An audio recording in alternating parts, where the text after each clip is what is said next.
सद्दाम हुसैन को पूरा middle east या अरब कंट्रीज को भी हम इसमें जोड़ देते हैं, वो किस हैसियत से, किस तरीके से, किस रूप में देखता है?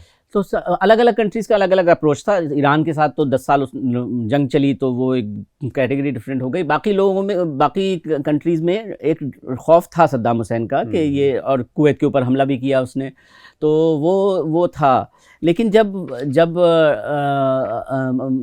सद्दाम हुसैन की हुकूमत गिराई गई, उसके बाद जो कॉन्फ्लिक्ट हुआ और बहुत सालों तक चला और बहुत अनस्टेबल रहा वो पूरा रीजन, तो ये भी रियलाइज़ किया रीजन ने कि बहुत ज़्यादा एक बुरा शासक भी अगर है, लेकिन अगर मुल्क को स्टेबल रख रहा है, तो वो फिर भी बेहतर है उस सिचुएशन से जिसमें हुकूमत गिरा दी जाए और उसके बाद फिर 10 साल तक सिविल वॉर चले, और लगभग लीबिया में भी यही हुआ, सीरिया में ऑलमोस्ट यही हुआ।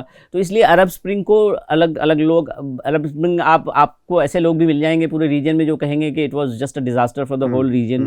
कुछ एक तबका वो भी मिलेगा जो कहेगा कि जो पॉजिटिव्स थोड़े बहुत हैं उसके, और अगर उसने अपना कोर्स पूरा किया होता तो बहुत सारी चीज़ें इम्प्रूव हो जाती मिडल ईस्ट में।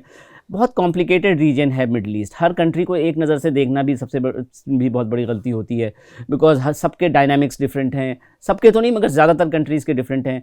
इकोनॉमिक पॉइंट ऑफ व्यू से देखें तो जो गल्फ़ की कंट्रीज़ हैं वो ज़्यादा प्रॉस्पेरस हैं, ज़्यादा इंटरकनेक्टेड हैं with the rest of the world. बाकी में कॉन्फ्लिक्ट का इतना बड़ा रोल है कि वो अपने पाँव पे खड़े हो पाना, वो हो रहा है। सबसे एंटरप्राइजिंग कंट्री मिडल ईस्ट में हुआ करती थी लेबनान, वहाँ सिविल वॉर इतने साल चली, उसके बाद फिर वो स्टेबल भी हुई। सबसे अच्छे बिजनेसमैन जो माने जाते हैं वो लेबनान के होते हैं, मगर अभी भी आज भी वहाँ अनस्टेबिलिटी बहुत ज़्यादा है।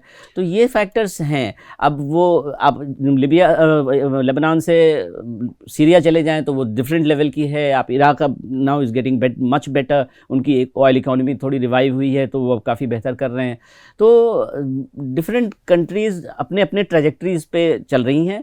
कॉमन इसमें कुछ चीज़ें कॉमन हैं, मगर कंट्रीज़ का कंपैरिजन जो है वो बड़ा मुश्किल है।